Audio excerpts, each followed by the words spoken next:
Chloe, thank you so very much, and good afternoon to all who have joined. The first thing to say is this can't be done without Chloe's hard work behind the scenes, Nicole as well, all very much part of the Development Trust and Alumni Relations team. So thank you both. And for those of you who've chosen to join, what a treat to have you today. I feel slightly daunted to have 30 odd minutes and in total 1 hour with your questions included, to cover 125 years of this Botanic Gardens history. It would be a treat perhaps to have an hour per year, but then we'd be here an awfully long time. You will see slides today of, and I'm calling it Your Botanic Garden. As alumni, it would have been here for you to enjoy, and I certainly hope you did.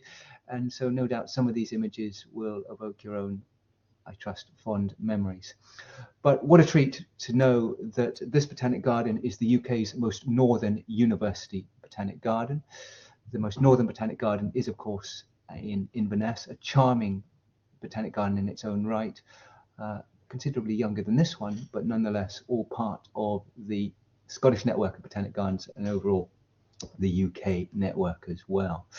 So I'm going to take you through this garden's history using imagery to show how change has occurred and continues to. And you may not find it in a pure chronological order, but you'll certainly recognize progression over the last century and a quarter. If we may progress to the next slide, please. So one thing to be very aware of is that Aberdeen's rich history, not just of human progression and change and populace here, but of its geologic origins, has resulted in a very special part of the UK where we have good soils, a good climate, and it has resulted in a very rich history of agronomy and horticulture from many centuries, if not millennia ago. And this slide, as per the wording at the base, is from a surveyed section of Old Aberdeen of 1647 by James Gordon. You can see populated at that time, nothing like today, of course, and how special to know that the playing fields on the western flank of the zoology building once upon a time had a loch. How lovely it would be to still have that body of water there. But within the confines of the Botanic Garden today, from the loch, a rectangle you can see moving right, that's Cluny's Gardens. And so this land was recognized as being rich for growing plants. Good soil, good climate, harking back to the middle, if not earlier, of the 17th century. The next slide, please.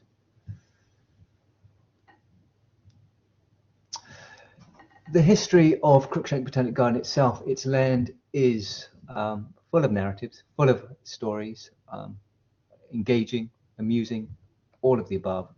And this is a recent plaque that was installed through collaboration with Aberdeen City Council and the Aberdeen Association Football Club, as per what you can read on the plaque there. Prior to Anne Cruickshank, hence the name of the Botanic Garden, prior to Anne Cruickshank buying at the time, the 7 acres of land for botanic purpose, it was the professional site for a decade for the Aberdeen Football Club as we now know it.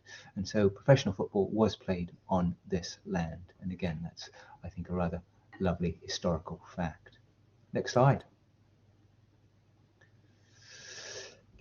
And we can see this in the latter week of the final week of April of 1898, the trustees, with Anne Cruickshank's very generous purchase of land and the original granite building of the Cruickshank building, and in the southwest corner the house 17 St Maca Drive, that at the time was a convalescence space for students, the school, the granite building being a school prior to that time, the school being for the young boys, and if they were suffering from any illness, particularly tuberculosis, they went to the building in the southwest corner.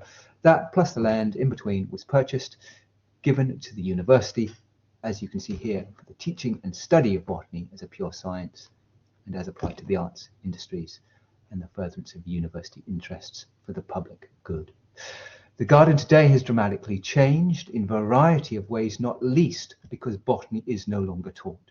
As an undergraduate degree, last offered at Bristol University 13 years ago, and it was stopped here prior to that. So very sadly, predominantly within the last quarter of a century, botany is an undergraduate degree in Britain no longer on offer. There are a few institutes that offer plant science as an undergraduate degree, and we here at the University of Aberdeen are the last institute, the only institute I should add, to offer plant and soil science as a undergraduate degree. And next week we get our new intake of School of Biological Science students. On average, about 140 odd students enroll. Oh, we're going to be delighted, those of us in the plant science scene, if 4 have shown up to do plant and soil science. We will see. Next slide, please. It's, I think, always vital to put one's geography into context. As graduates, of course, none of you will be too surprised to see this map. It'll evoke King's Campus for you, but you can see the St Maca Drive, A978 as it's possibly known in some people's minds, the major junction, no longer a roundabout, a major four-way junction now, the western flank, Tilly Drone Avenue going north, the Zoology Building on the western flank, moving along St Maca Drive, the southern flank towards the Chanonry, the eastern flank there, taking you up to St Maca's Cathedral and beyond into wonderful Seaton Park. And it's that space in between the Zoology Building and the Cruickshank Building and 23 St Maca Drive that is the Botanic Garden. I feel I've always felt suitably sandwiched between the study of animals on one side and the study of flora on the other. As per the map we saw of the 17th century with Cluny's Gardens, well, on this map now, if you look just to the left of Tilly Drone Avenue, you'll see it reads St Maca Park. That was very much the location of the loch. Next slide, please.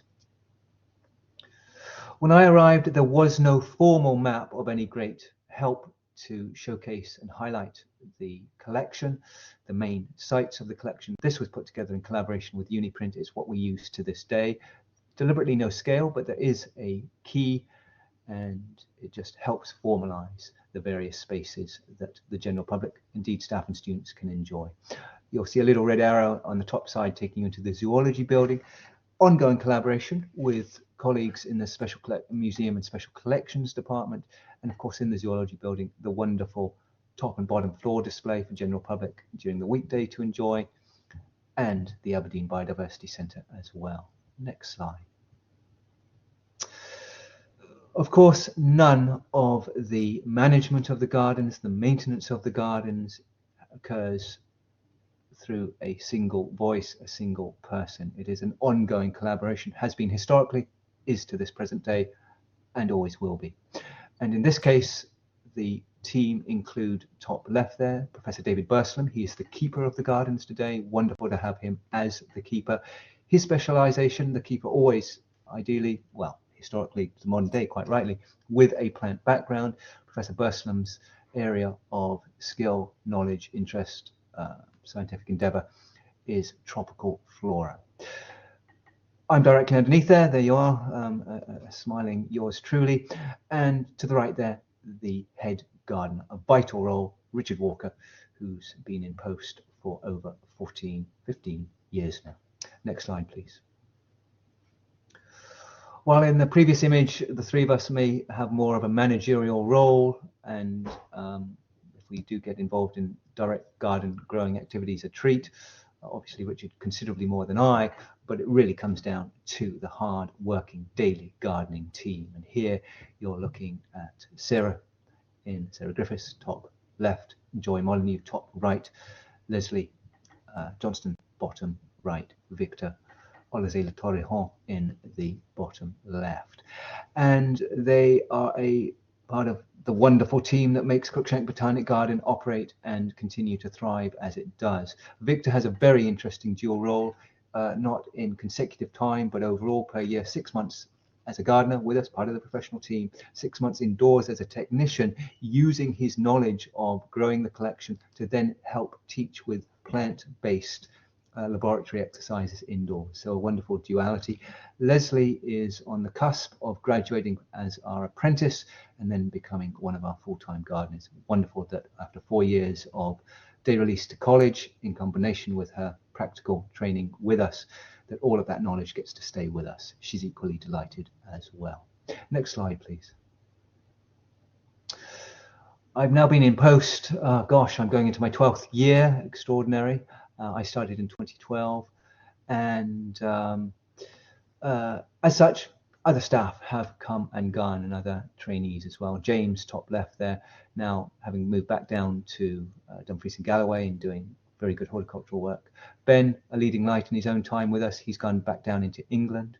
Audrey, bottom left there, one of the skilled gardeners that I inherited. Wonderful to have Audrey on board at the time. She has since retired, and there's another scene of Victor, still very much part of the team. Next slide, please. I said I arrived without a formal map. I arrived as well without a formal logo for the gardens, and it's very important to be able to advertise the gardens in its own right. You will notice, for those of you who are friends of Cruickshank Botanic Garden, that in collaboration with them, I asked if I could use their formal, beautiful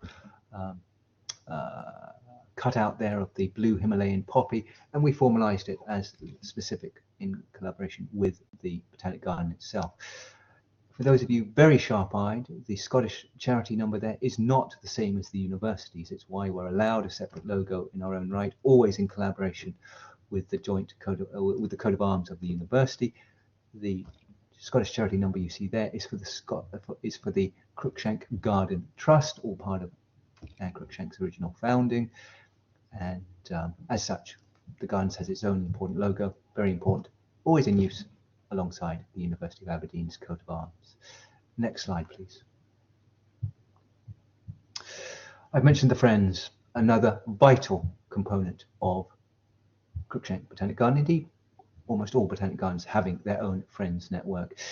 The Friends were established 40 years ago, and they remain a very important, very engaging, very purposeful body to help promote the activities and help fund activities of the garden.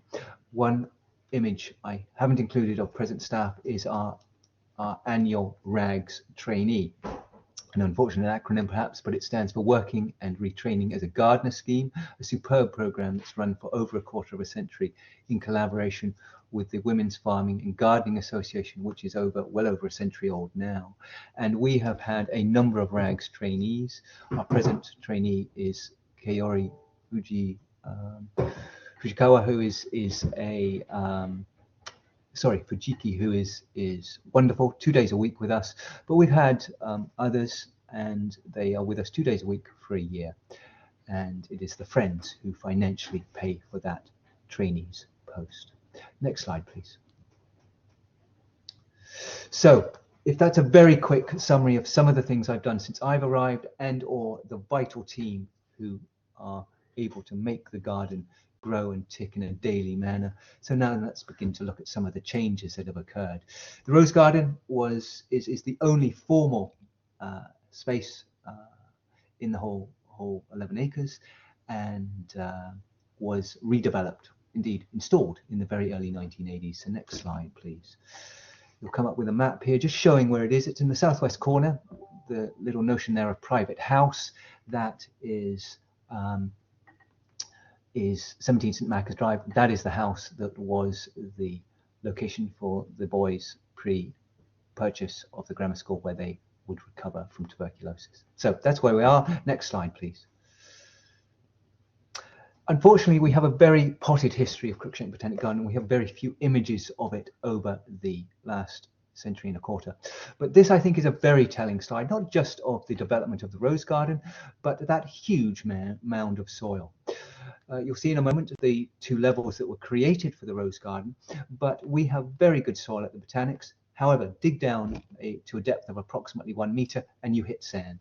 The Botanic Garden, thousands of years ago, was part of the shoreline of the North Sea, and with that, so we have a very good topsoil, but free draining directly below, and it's very evident with the excavation work in this image.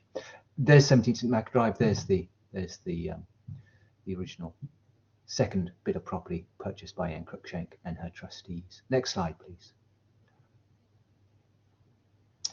Installation gradually of the dual levels. Next slide.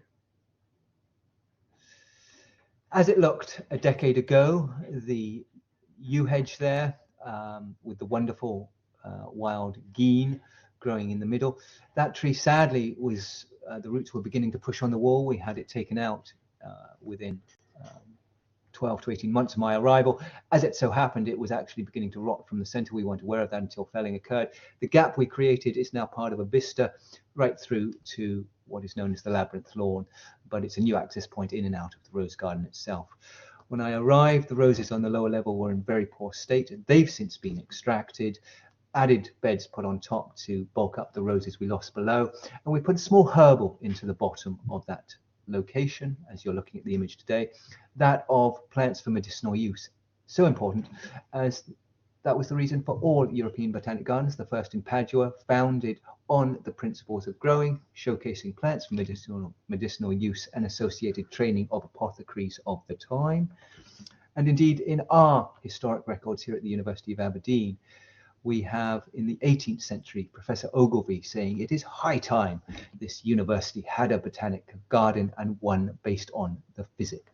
Obviously, that didn't happen in his time, but the interest was already there. And I think it's worth also noting that while we might be the third oldest university in Scotland and the fifth in Britain, we are the first 2 years after our inception to have created a faculty of medicine. Next slide, please. Another image of the rose garden, again from approximately 10 years ago, but very much in its, or possibly a bit earlier than 10 years ago, but in its heyday, looking absolutely glorious. It still looks wonderful today, but there's a famous image as it did look with roses on both levels. Next slide.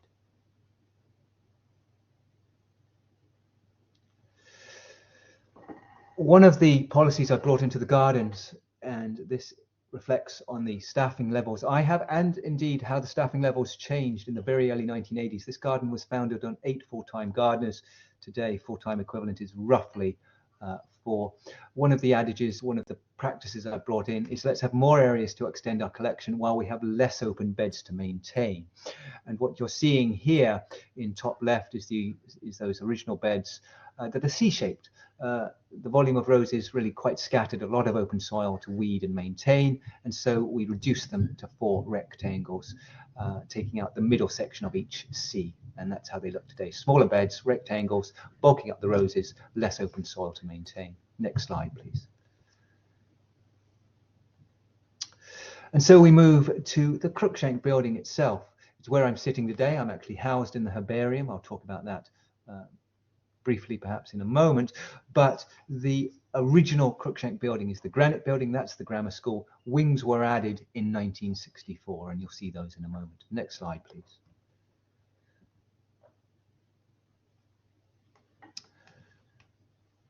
And again, please.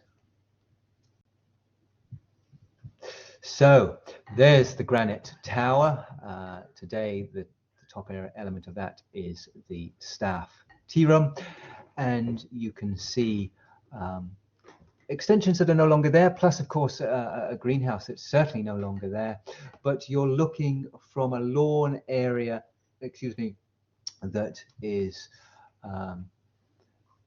today part of what we refer to as the Labyrinth Lawn, and in the 1970s into the very early 1980s, this is where we had order beds. And if you're not aware of order beds, and I've had the privilege of being trained using order beds at Kew Gardens, individual beds where each bed is showcasing either a plant family or a genus of a given family, and it's a wonderful morphological way of comparing plants, comparing genera, comparing species, comparing families. With botany no longer taught, so that was sadly gradually grubbed out. But here we are looking pre-1964 at the original granite building. Next slide, please. There are your order beds as they were. Wonderfully, wonderful design. In this case, very much like a huge triangle, and In the foreground, a pendulous elm, Ulmus glabra camperdownii. Very sadly, that has been lost in the last 6 years due to Dutch elm disease. But the geography there, the pond installed in the mid-1960s, that's still there. But you're looking back to the Cruickshank building. Again, next slide, please. And so there are the brand new wings, 1964, circa 1964, stunning in their new pristine condition. That white has slightly faded, but they're still very much there and in use today.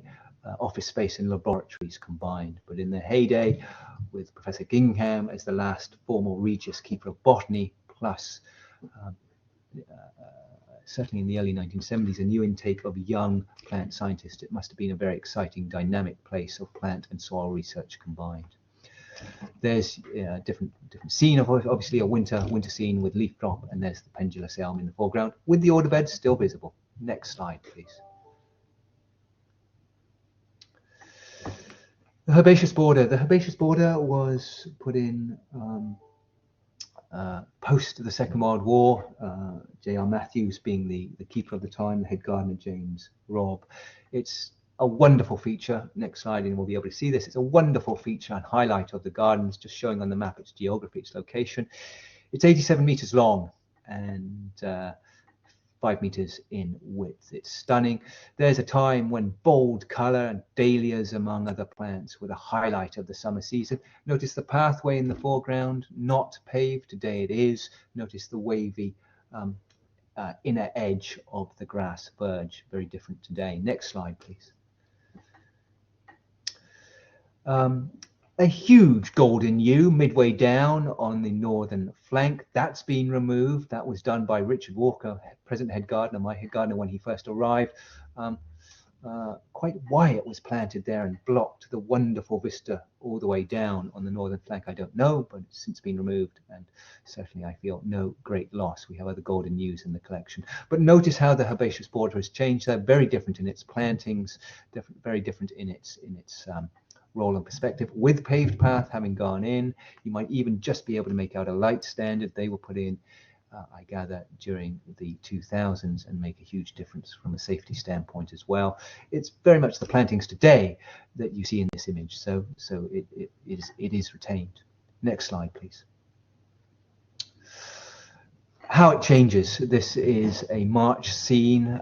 Today we don't have the wonderful canes and string put in, very much by George, one of the gardeners who was part of the team I inherited. His careful work every season to put those in. Today we have stakes and netting down the center to save us time and effort. But there you are seeing this wonderful seasonality. Height of growth, it's above your height. You walk down one side with a friend down the other, you'll hear each other but not see each other. In the winter, you can look from one end to the other. What we have done is put two pathways perpendicular through to A, be a surprise when you find them, B, saving your legs, not needing to walk 87 meters in one direction to get to the other side to spy the plant that might be of interest to you. You're looking west in this case, you're looking towards the zoology building. Next slide, please. And there it is today, height of summer, but I should add, quite frankly, height of very early September. It looks virtually like that right now. It really is delightful. Next slide, please. The sunken garden. The sunken garden is just south of the herbaceous border. So from that previous scene off to your left, and again on the map, you'll see where it is with the next slide. Directly to the south, and how it has changed. The sunken garden was indeed the original rock garden, but here we think circa 1913, perhaps, that sort of period. Steep slopes, formal beds, formal pathways. It must have been quite wonderful in its own right, but what a lot of effort to maintain that. One of the older images of the gardens, and the only one I'm aware of the sunken garden. Next slide. And look at that for a transformation. There's your first rock garden of the Botanic Garden. There's the sunken garden. You'll no doubt be able to make out various genera in there. In the foreground is a willow. That species is still in there, not necessarily in that exact location, but it has changed, and we've done progressive change in there as up to modern day, and that will be ongoing. But a very busy and what would have been a very interesting collection of its time. That's circa 1980. Next slide, please. As it looks much more today. In the foreground, you're seeing an area of lawn that we deliberately mow really once a year because of species bulbs. We have wonderful late winter, early spring bulbs, and then autumn bulbs as well. Magnificent rhododendrons on the north aspect, the southern flank, and the tree in the center, in the background there, that appears to be drooping, is a wonderful pendulous juniper from northern Burma, Juniperus cross recurva coxii. And we've recently, beyond that, just taken down a fastigiate yew, which will break away and come away again perfectly well, but it shows off that really very special tree. Next slide, please. As per here, the rock and water garden construction and development. Today, it is referred to, since my arrival, as the Central Lawn and Pond Garden. So the sunken garden, once the original rock garden, moved into this new area. Today, the Central Lawn and Pond Garden, but it moved beyond the dividing wall into where you see on the map today. Please, next slide. And it was Noel Pritchard, curator, and my predecessor as curator, and his team of the late 60s, early 70s, that must have had a wonderful time with this gentle south facing slope. You can see that beyond the rocks here, turning into the new rock garden. Look at those vast rocks. And with the next slide, you will see what they then did with them.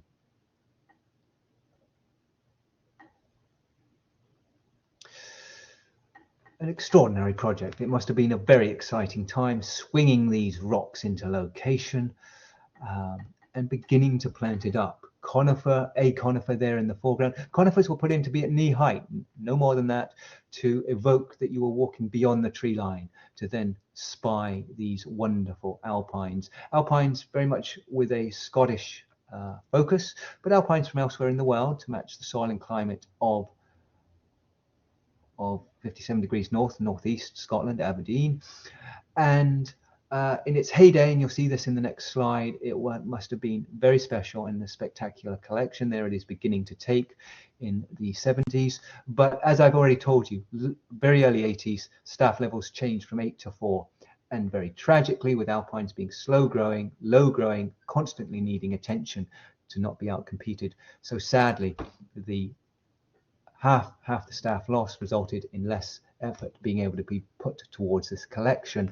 And with the next slide, you'll see gradual change and progression, not least the conifers, golden yew there today, which is twice that height and certainly 4 times the width.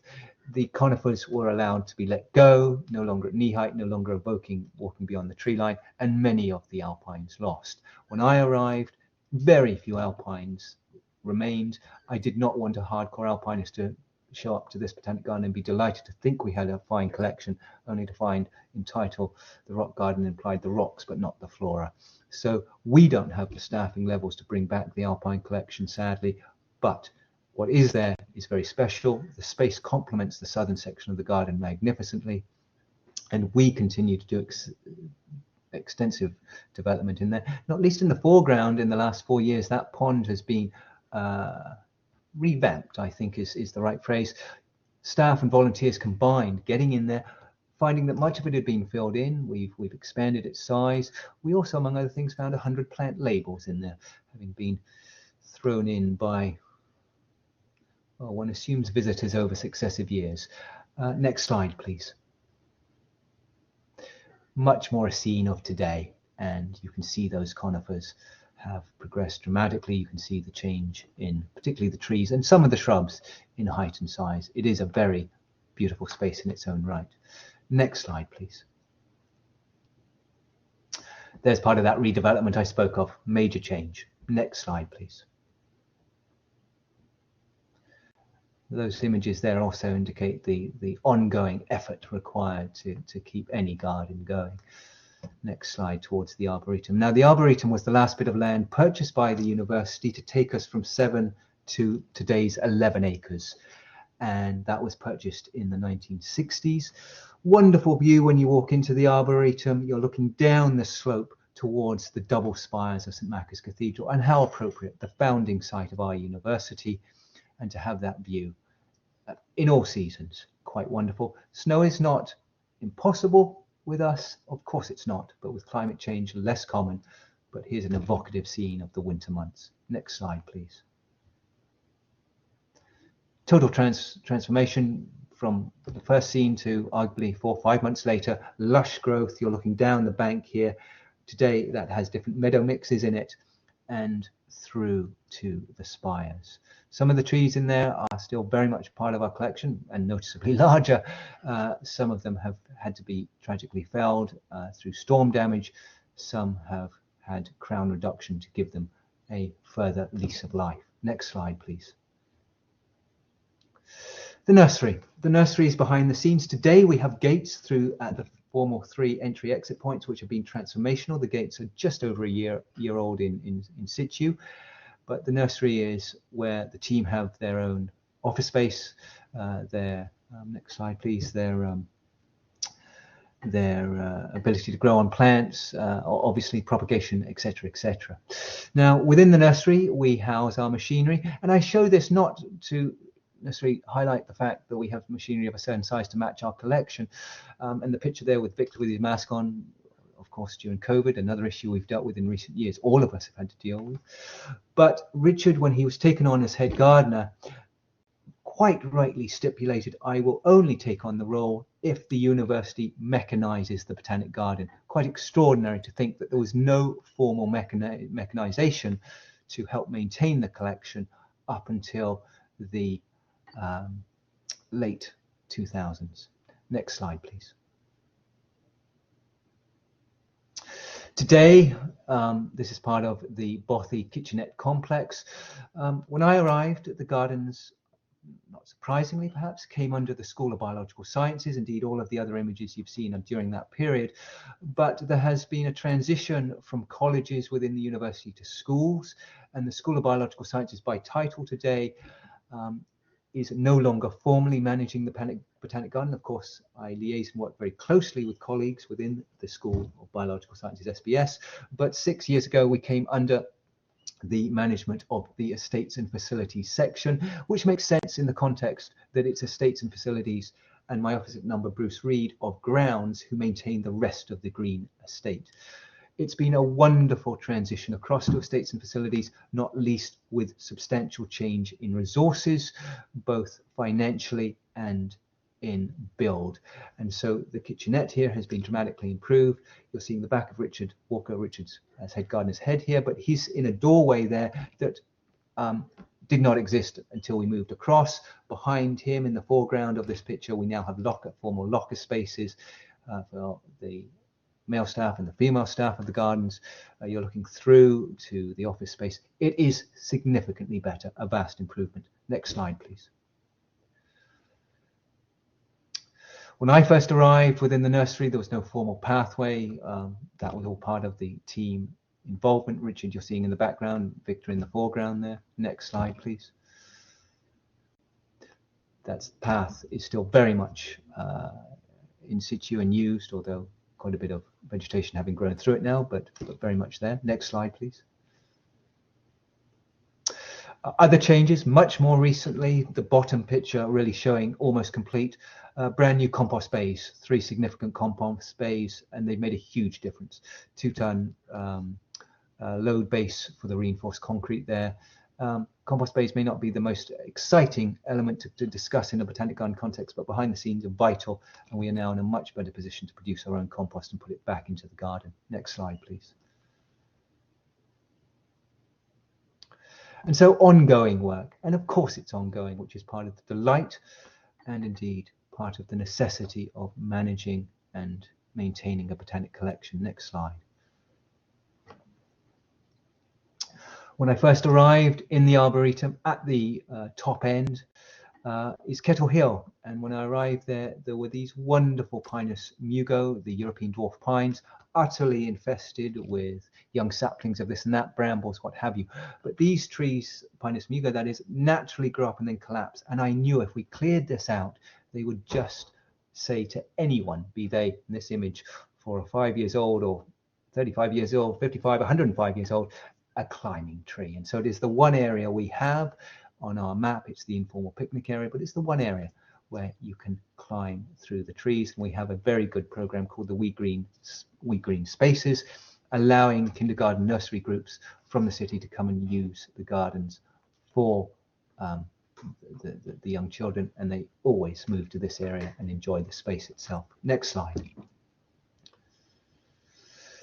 Other things we put in, this was done in autumn 2012, but as a team effort, we put in a 7-circuit classical labyrinth in the southern lawn, and we populated it with crocus vernus, the wonderful whites, yellows, mauve flowers, as you can see in the very lower left, that come up every March, reminding us the days are getting longer. We've moved through our winter months. The labyrinth is there year round, but it's highlighted by those bulbs. A fun element in the garden. Nothing more, nothing less, but evocative. Again, there's that pendulous elm, tragically no longer with us. Next slide, please. Tragically, we have had vandalism in the gardens. In this case, a juniper was torched. We have metal bins in the gardens now historically, and they looked identical historically. They were plastic. On this occasion, people got in at night, decided a plastic bin was a perfectly good fire lighter, dragged it to the base of this tree and torched it. Any such damage we take very personally. It was not a happy moment, but as with any such tragedy, ultimately, if you lose a specimen like this, it is an opportunity to replant. And today we have a magnolia there, and we have a paulownia, a foxglove tree, doing very well, surprisingly, at this latitude and year round. Next slide, please. Volunteers right from the beginning. When I arrived, we had one volunteer. She's still with us, wonderful Marion, but no one else at the time. We continue to have keen student interest and other volunteers who are citizens of Aberdeen. We're very fortunate to get such good volunteer interest, and these 4 were lifting with impeccable care. We take manual handling and indeed safety of all very seriously. Delighted to see them lifting with such care here. I took the picture. I was working with them. Next slide, please. Other projects of all various guises. These are 3 wonderful volunteers who have a strong connection with the university, but they're with us almost every week. And in this case, putting a new patio area in next to the Cruickshank building. It's a seating area, always gets lovely sunshine, heavily used to this day. Next slide, please. Some work has been of recent years, but has then progressed into something else. This was 2 of our staff approximately 7 years ago, trying to improve this area. The bottom picture shows the steps. Well, they've now since been removed, and we have a ramp there, making easier access for buggy use and wheelchair use. Next slide, please. Other pathways going in. This is up to Kettle Hill, sometimes of quite a serious nature, to help with our machinery, particularly making sure they have a good grip as they go up this slope, particularly during winter months. Next slide. We've lost both of our pendulous elms tragically. This one, with its wonderful contorted shape, too good to have felled and chipped. It's in situ, and with our volunteers and with their engineering background and skill and sleepers we purchased, creating a wonderful 7-sided raised bed and indeed sitting area for you to come and enjoy as we speak. Next slide, please. The herbaceous border, there it is talking about its height, but I put this in because this was from 2-3 summers ago. During COVID, we were put on furlough. We had to leave during the height of the growing season. We came back to this sort of scene, and throughout the whole collection, lawns, grass, the lawns having grown to waist height. Next slide, please. I should add with the herbaceous, not just the herbaceous border, the collection as a whole, I think it's taken until this summer really for us to get back online with the overall growth of the collection and dealing with the seed mass that was put down during our time away during COVID. Other surprises, you're looking here at external contractors coming in and dealing with a burst pipe in the middle of one of our lawns. We never knew that pipe existed, put in decades ago, not mapped, and suddenly it burst, and they were able to repair that, thank goodness. To this day, we still don't quite know where that pipe came from or where it goes, but it does hold water. Next slide, please.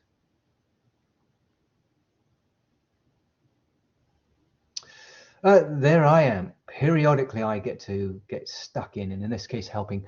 And this is, we try and do it annually, doesn't always happen. But this is the pond from those pictures you saw of the Cruickshank building. It's very early days, still very much an active pond. But by goodness, the aquatic vegetation gets very dense if we don't clear it out. And yeah, it can get very deep. The middle of that section is approximately 1.5, well, no, that's a lie, 1.2 meters in depth. So it has 4 stages of height, but in the center 1.4. Next slide, please. We have very good research within the School of Biological Sciences, indeed across the university. That is something you all know.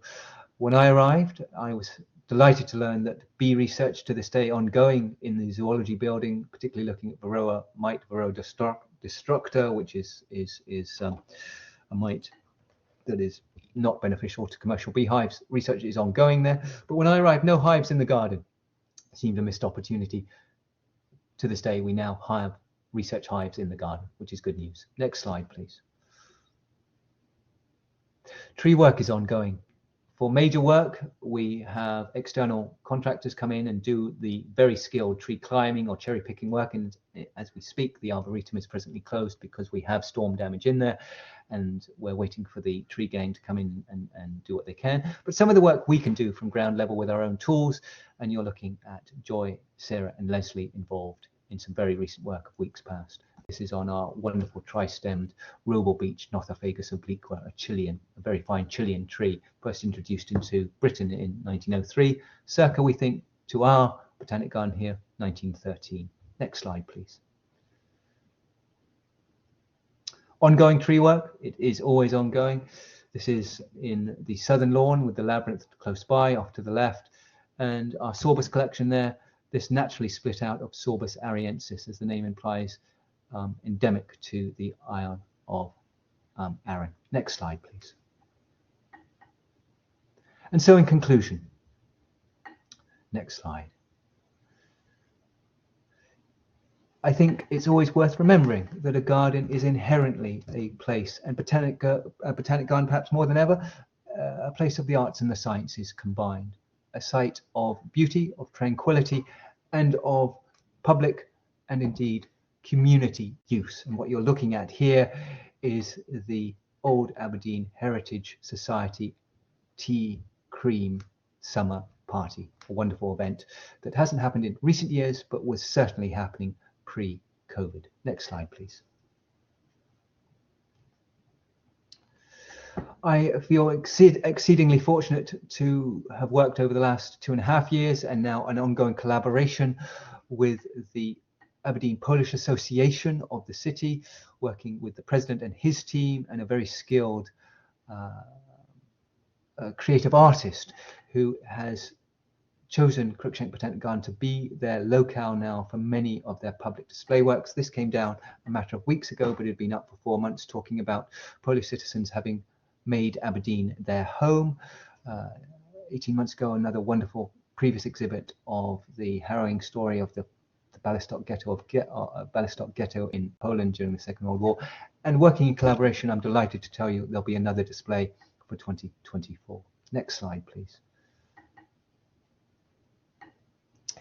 It is indeed a site for public engagement and enjoyment. Height of summer with this picture, Central Lawn and Pond Garden. Next slide. And there we are with all 4 seasons and different users. Please come and enjoy the garden. I trust you did when you were a student here. Come back. There's progressive change, not only over the past 125 years, but it is ongoing. I feel incredibly fortunate to be at the helm at the moment, but I've inherited wonderful plants and the hard work of my predecessors. It is for me and my team today to leave it in an equal, if not better state for our successors. Thank you so much for listening. Thank you, Mark. Thank you, Mark. It was fantastic, as always. It's always a pleasure to listen to you whilst you're presenting. Perfect. We've got a question already, which is great. So Anne is saying, wonderful presentation. Thank you. How does the changing climate challenge perhaps inform the research, planting and design of the garden? Oh my goodness, we're never going to leave at 5 o'clock. What an important question, and one that is in the forefront of my mind and my team's mind, and it has to be, and of my my professional colleagues across the UK. The most important statement, I think, and worrying statement, is that seasonality is no longer consistent or predictable. We are getting drought at times that is not necessarily obvious for durations that we can't predict. Likewise, the same with the volume of rain.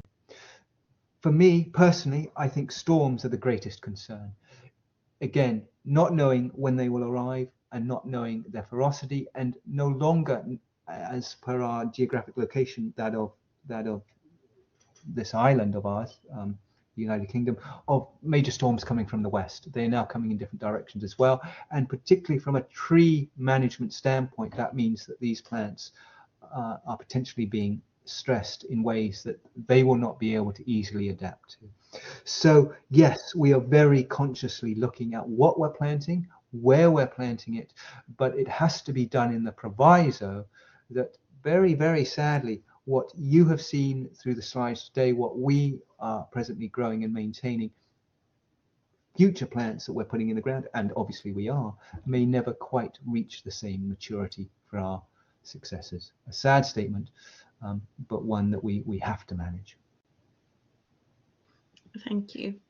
And Louise is just saying a correction to her statement earlier, if anyone was following the chat. She said that we have at least 6 new students for the Plant and Soil Science BSc, the Bachelor's, in 2023, which is the highest number for many years.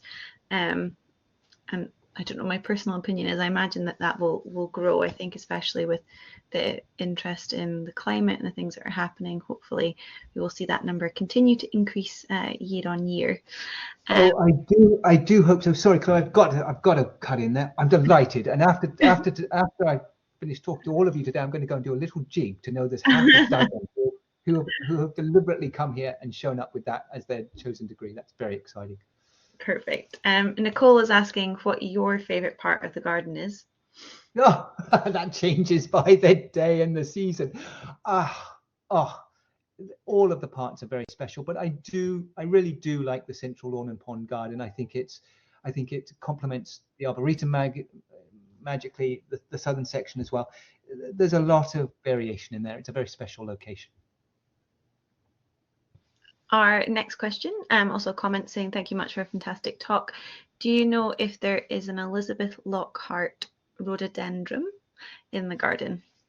Oh boy, no, I don't know. But Chloe, may I immediately task you please to put that into a note for me to look up? Okay, I will do. And I will go into our plant records subsequently in the days to come. Okay, great. I would also add to people, like obviously, especially people who've graduated, if you have any memories or favourite parts of the garden, it would be lovely to hear them. So please also feel free to add those into the chat, not just any questions that you may have.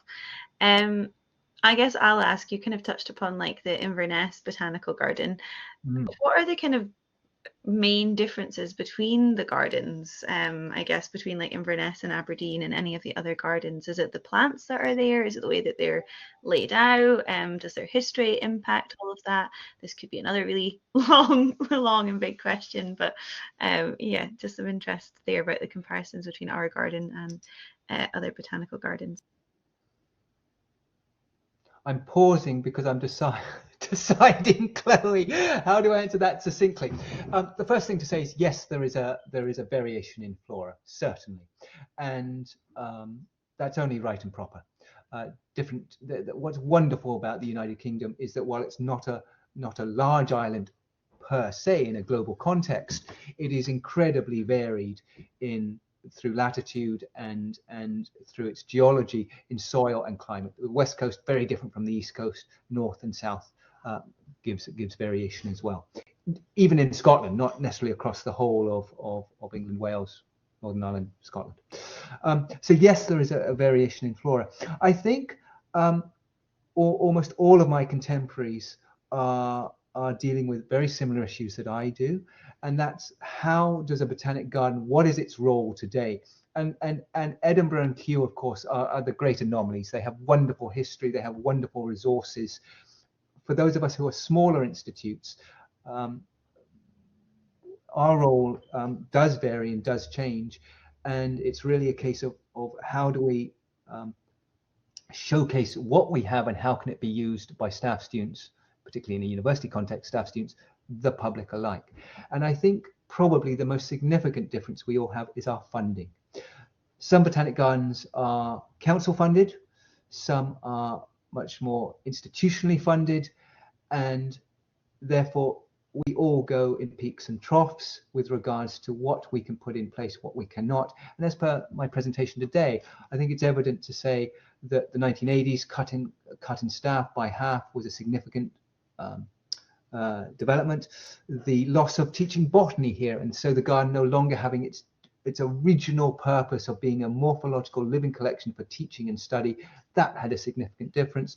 We've now moved across to estates and facilities. My role, having been recreated magnificently, has allowed a new focus. So we're much more internally funded, and thank goodness we're doing well that way.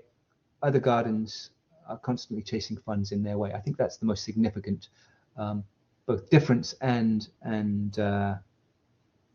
comparative concern. Thank you. Juna said thanks again for a lovely talk. Is there any chance you could produce a book with the photos and information given today, or is that something you already have planned?